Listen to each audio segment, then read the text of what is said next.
Hey everybody, welcome back to Investing with Wesley. Last week I tried to release this video, but after recording and editing, somehow the audio was dropped completely from the file, so I couldn't upload it. So this week we're uploading it this week, everything's been corrected, and here we are re-recording. In today's episode, I just want to talk about exactly what everything is that's going on in the economy, in the market, and just everything. What's all going on, and hopefully I can give you guys a little bit of reassurance and help to further prepare because in my opinion, we still have a long way to go. So with that being said, let's get into it. Okay, so for starters, we're going to be talking about four main concepts in this video, and they're the four main things that's going on with everyone's investments and the economy so far. The first one is the bear market that we're in, and a bear market is simply a 20% or more drop from a particular market's all-time high. So the United States stock market from its all-time high to current has dipped more than 20%, putting us into a bear market. Next, we're going to be talking about inflation, which by now everyone should know what inflation is because inflation is the slow eroding of the value of your dollar over time, or the slow increase of the prices relative to your dollar all around you. Now, coupled with the bear market and high inflation, we're also going to be covering stagflation. Stagflation is basically super high inflation coupled with little to no economic growth. And towards the end of this video, we're also going to be talking about why cryptocurrencies are failing, why Bitcoin is falling, and what a crypto winter is. Okay, so let's talk about this bear market. Now, ever since November of 2020, I've been telling you guys that a bear market has been coming and a massive crash is due for the stock market. Now, I don't pretend to be able to predict everything. I was just right this one time. But the point is, I've been trying to warn you guys for over a year now that this particular crash was coming and been giving you guys advice in multiple videos on what you can do to prepare. Now, the fact that I was right doesn't really matter because I've been wrong way more than I've been right. But let's quickly talk about why I was right, and a lot of people were saying that I was wrong. For starters, a lot of people were saying that the crash that we experienced in 2020 and the all-out halt to the economy overall was what our economy needed. It was the crash that everyone was waiting on, the big popping of the everything bubble. And once the economy ramped back up and everyone came out from their lockdowns and resumed life, that things would return to normal. And honestly, that concept was 100% accurate.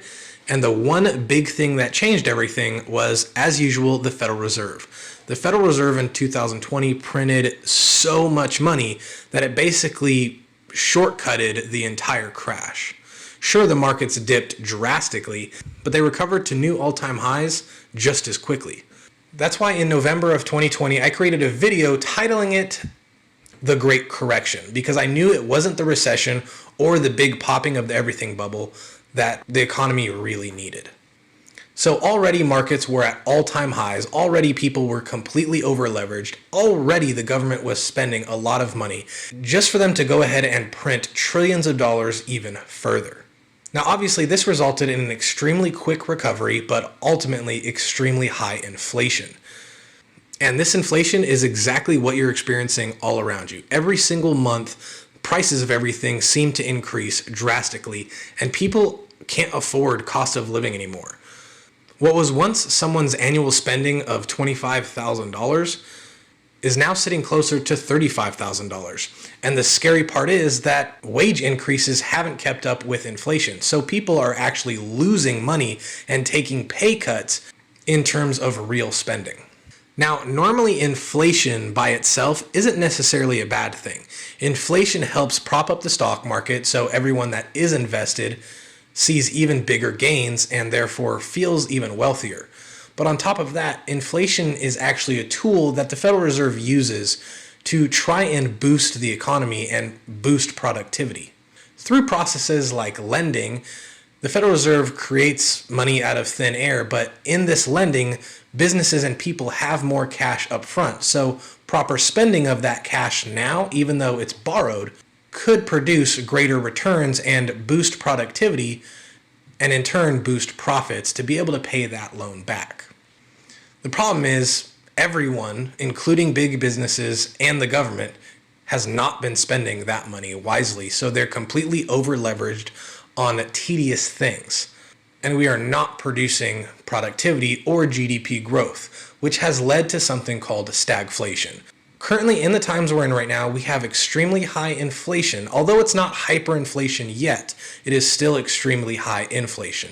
And GDP, based on recent numbers, has pretty much slowed to a halt. And I'm pretty sure that when they announce their new numbers, it's going to see that GDP has actually declined. And that is what stagflation is. High inflation and basically no GDP growth. So just like I mentioned a second ago, we've been borrowing money, we've been printing money, but we have not been spending it wisely and used it to increase our productivity and our growth as a country overall. Now, before we talk about what you can do in these times that we're in right now, let's talk about the fall of Bitcoin and the crypto winter that we're currently in.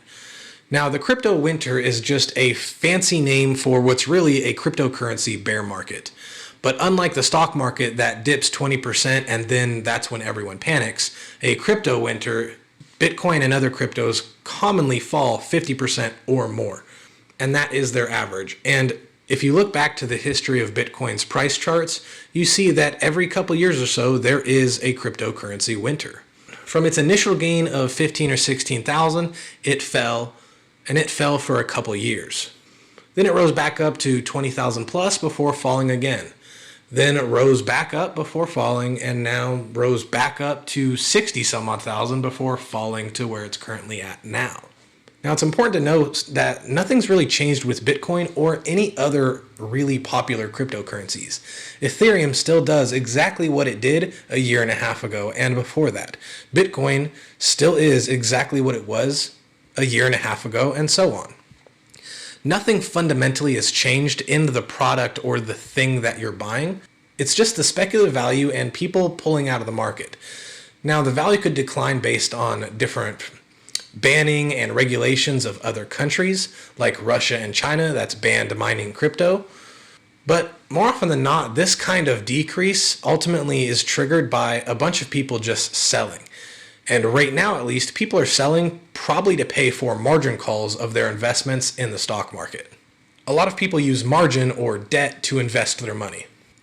But how margin requirements work is if your portfolio value of the amount of cash you've actually put in falls below a certain value, then a margin call is issued and you have to put cash back into the system in order to bring it above that value. A lot of people will risk their money in Bitcoin for extremely large gains when they are going up, and then invest using margin on the slower growth of the stock market.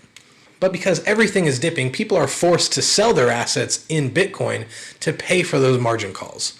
Now, I'm not saying this is 100% the reason on why Bitcoin is dipping, but I'm sure it plays a big part in it. Okay, so let's talk about the environment we're in. Basically, everything is down. We're in a crypto winter at the exact same time we're currently in a bear market, and it just seems like there is no asset class that you could put your money into to get some sort of return.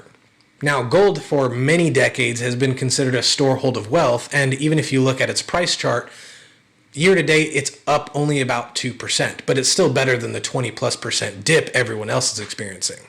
And inevitably, when bear markets happen, people start to panic and they start to look into diversifying.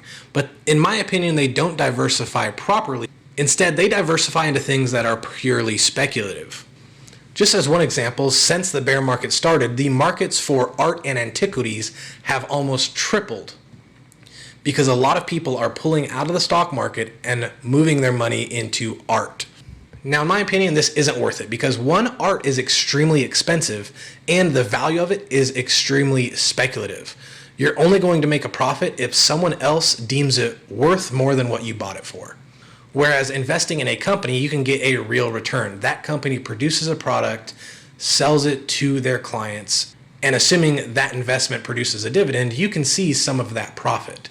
So instead of pulling your money out, I would actually recommend that this is the time to double down.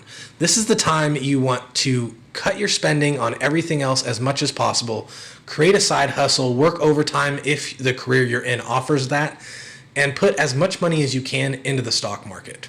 Like I said, when we're in a bull market where everything is going up and the market's reaching all-time highs, people feel like they're wealthy. They feel like they're smart. They feel like they know what they're doing when it comes to investing.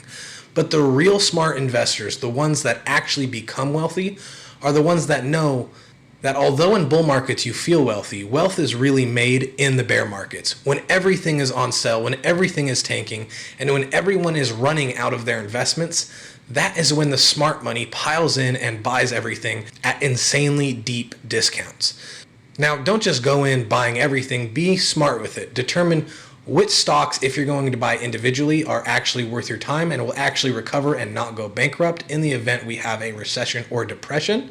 Or you can always just index the overall stock market because the S&P 500 has always returned. Sure, not every company in the S&P 500 has returned, but the index as a whole has always returned. And lastly, one of the big reasons I say stay invested and continue investing is because on average, bear markets fall about 35% and only last about a year. Now, obviously, those are averages, and this current bear market could fall way more than 35% and last way longer.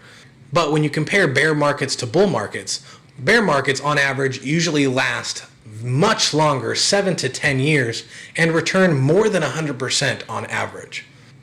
So not only will you see way better returns than you are going to see in losses just by remaining invested, but there's one more statistic and one more average that you should know to remain invested in the market. The first one is that when we transition from a bear market to a bull market, the best possible days to have been invested in the overall market are the first couple of weeks and months after the transition has happened. Most people are not successful at being able to time the market. So unless you remain invested, you're not going to see those returns. And let's say you missed those top 10 best days of the stock market. Your returns are going to go from an average annual return of 10 to 12% all the way down to 6%. So just by being late to time the market, you're losing out on about half of your returns. This is why it's very important to remain resolved right now. Don't sell, don't realize your losses, and in a sense, double down on all your investments as long as you're confident that they're winning investments that will stick around. Now, although I have been trying to warn you guys that this crash was coming, if you're late to the game and you didn't prepare and you didn't diversify and you've lost a lot of money, one thing you can do is to use put options as insurance to hedge yourself against any further loss. Now, obviously, this is going to cost money and you're going to need to think about if you can afford it, especially when we're on the verge of an economic recession. But if you can afford to use put options to offset your investments and, in a sense, use them as insurance, then although you've already lost some, you can protect yourself from losing any further. Once you've protected yourself against any further losses, it can make it that much easier and make yourself more confident in buying the dip because you know if it dips any further, your insurance product, this put option, is going to be a benefit and going to protect you. So if you're worried that the market's going to continue dip a lot further than it already has, then definitely check out my video where I talk about using put options as insurance, and definitely research for your own self if that's something that could be used to benefit you. I hope you got value in this video. If you did, please remember to like and subscribe as it really helps this channel get out there. I have a dedicated Facebook and Instagram account, so if you ever had a question or comment or just wanted something addressed, you can reach me there. Either way though, the choice is yours, and I'll see you in the next video.